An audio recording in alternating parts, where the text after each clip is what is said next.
A journey through the Book of Ezekiel, a chapter-level exploration. Chapter 1. Ezekiel's inaugural vision of a stormy wind coming from the north, revealing 4 living creatures and the dazzling divine Chariot-Throne, Merkaba.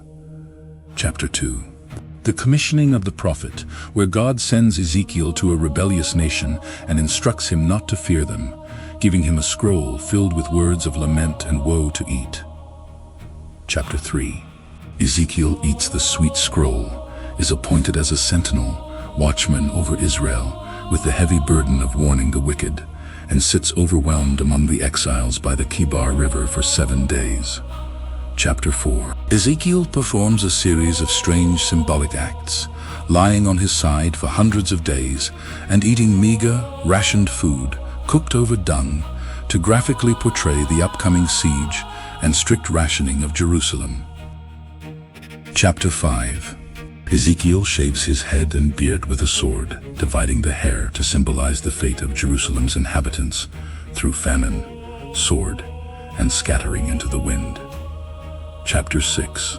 A fiery denunciation of the mountains of Israel, prophesying the total destruction of high places, altars, and idols where the people practiced spiritual unfaithfulness. Chapter 7. An announcement that the end has come upon the 4 corners of the land of Israel, bringing inescapable wrath, panic, and economic ruin, because the city is full of violence. Chapter 8. A visionary journey to Jerusalem where the Spirit transports Ezekiel to the temple, revealing secret chambers of grotesque idolatry and hidden abominations practiced by the elders. Chapter 9.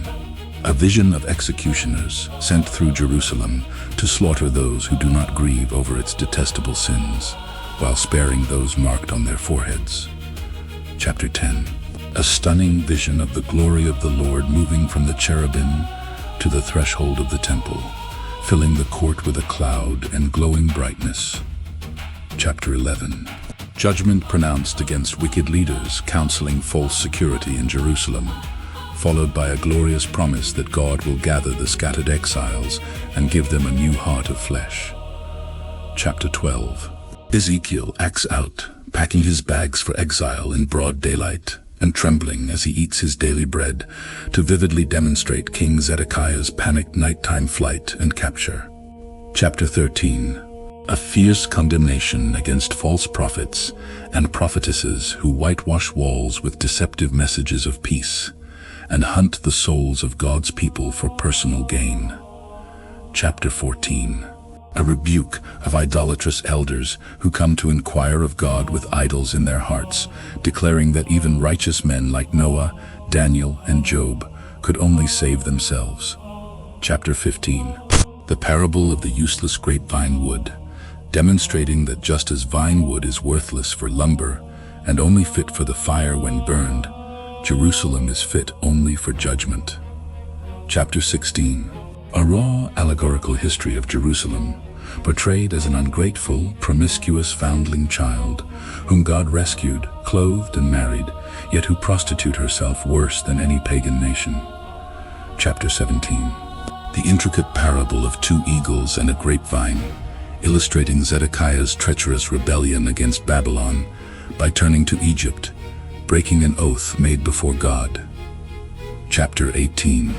A theological declaration of individual moral responsibility, refuting the fatalistic proverb that parents eat sour grapes and children's teeth are set on edge, affirming that every soul belongs to God. Chapter 19. A mournful dirge comparing the last kings of Judah to captured lion cubs trapped and dragged off to foreign lands, ending the royal line in deep sorrow. Chapter 20. A historical review of Israel's unbroken cycle of rebellion from Egypt onward, showing that God repeatedly preserved them for the sake of his own great name, despite their stubborn idolatry. Chapter 21.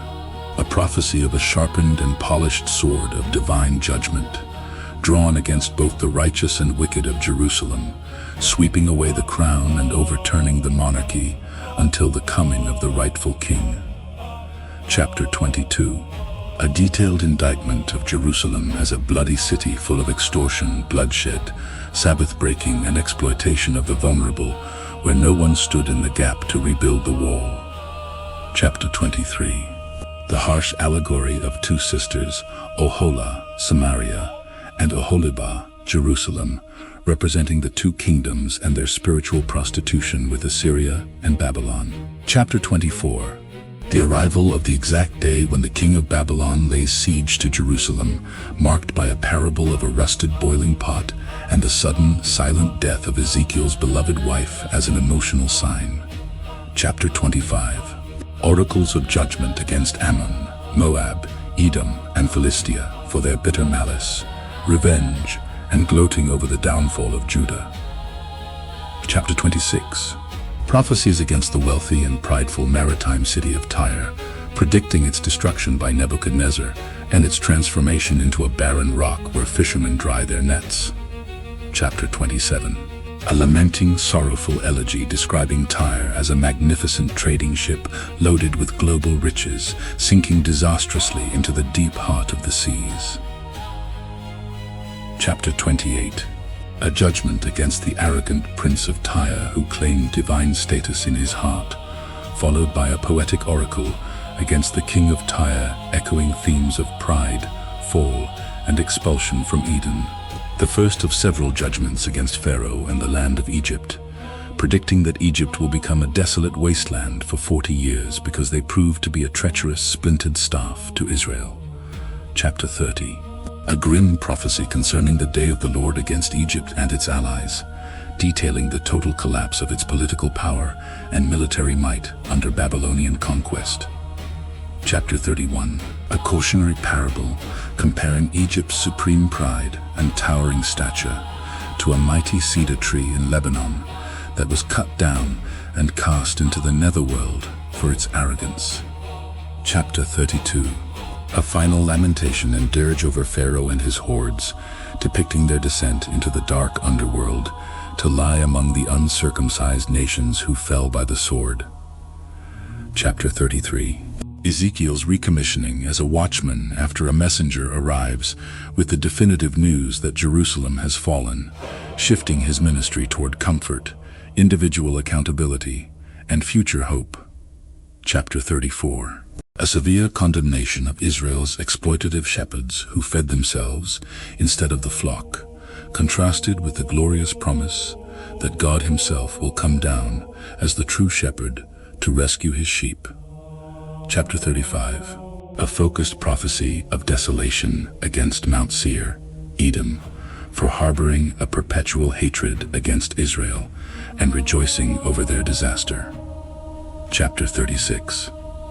A promise of restoration for the mountains of Israel, declaring that God will cleanse his people, give them a new heart and spirit, and repopulate the ruined land for the sake of his holy name. Chapter 37. The famous vision of the valley of dry bones coming miraculously to life through the breath of God, symbolizing the national resurrection of Israel, followed by the symbolic joining of two sticks representing united kingdoms. Chapter 38. A sweeping apocalyptic prophecy against Gog of the land of Magog, who gathers a massive coalition of nations to attack a regathered, peaceful Israel, dwelling securely in the mountains. Chapter 39. The catastrophic defeat of Gog's armies by torrential rains, hailstones, and fire from God, resulting in a prolonged cleanup of the battlefield and the ultimate spiritual restoration of Jacob's house. Chapter 40. The beginning of Ezekiel's final, monumental vision, transported to a very high mountain, where an angelic guide meticulously measures the gates, walls, and courtyards of a future visionary temple. Chapter 41. Detailed architectural measurements of the inner sanctuary, the holy place, and the decorative wooden carvings of the new temple. Chapter 42. Descriptions of the holy chambers and outer walls, separating the sacred space from the secular surroundings. Chapter 43. The glorious return of the God of Israel's presence, whose majesty enters through the east gate to fill the new temple, transforming it into the permanent place of his throne. Itzwinidoif. Chapter 44.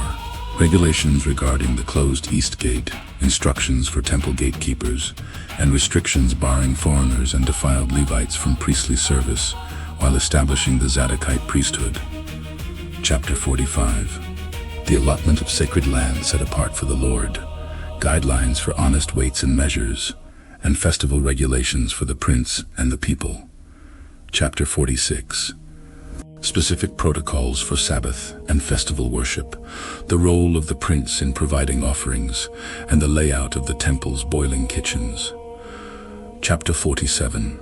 A stunning vision of a life-giving stream of water trickling out from beneath the threshold of the temple, deepening into a massive river that heals the salty waters of the Dead Sea and causes fruit trees to flourish along its banks.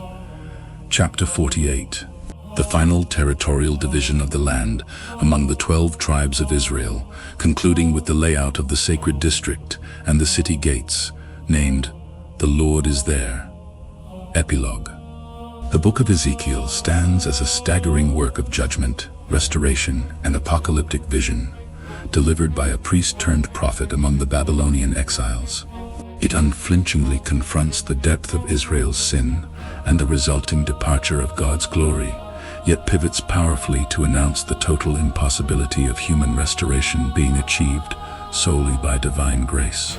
From the personal responsibility of the individual heart to the resurrection of a dead nation in a dry valley, and culminating in the architectural splendor of a new temple where God dwells intimately with his people, Ezekiel paints an indelible portrait of a sovereign God who judges sin, but ultimately creates a new reality for those who bear his name.